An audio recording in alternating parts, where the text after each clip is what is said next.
My mother always said my whole life was built on sheer luck. When I got first place on an exam, she'd say, "You're a good guesser."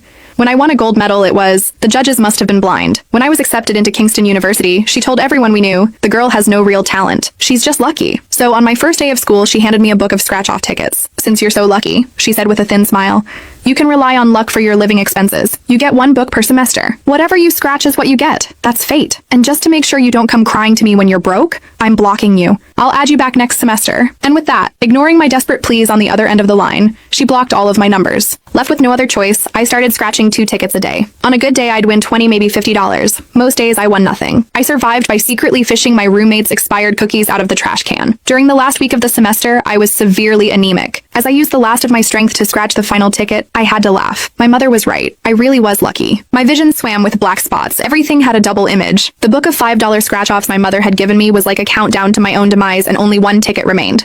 The $30 I'd won before had been stretched to its absolute limit, even living on nothing but steamed buns and pickled vegetables. 2 weeks was all it could last. My stomach felt like it was being squeezed by an invisible hand, cramping with a dull, persistent ache. I called my mother, clinging to one last sliver of hope, but reality slapped me with a bucket of ice water, still blocked. She hadn't unblocked me. Desperate, I borrowed a phone from a student I didn't know and dialed her number again. "Mom!" Before I could say another word, her sharp, cruel voice cut through the line. "If I remember correctly, you still have 1 ticket left, don't you? Don't come crying to me about being broke. I'm not falling for it. If you're so capable, then use that same luck you used to get into college and win scholarships." The line went dead. I tried calling back, but the phone was turned off.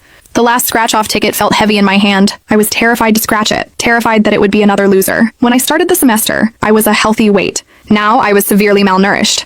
At 5'5", I weighed only 80 pounds.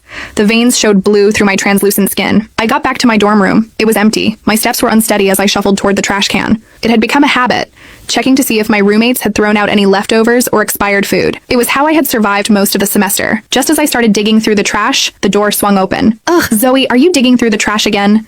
"That's disgusting." My roommate Dana's voice made my face burn with shame. I snatched my hand back as if the bin were red hot. Her eyes fell on the scratch-off tickets on my desk. An understanding dawned, followed by undisguised contempt. "I seriously don't get you. How can you have such a bad gambling addiction? You'd rather dig through trash for food than stop buying those things. Even if you love scratching tickets, couldn't you at least get a part-time job to feed yourself? Whatever. I guess it's just my bad luck to be stuck in a room with someone like you." With that, Dana glanced at the last bite of cake in her hand, tossed it into the trash, and walked out. I was dizzy with hunger, my head buzzing.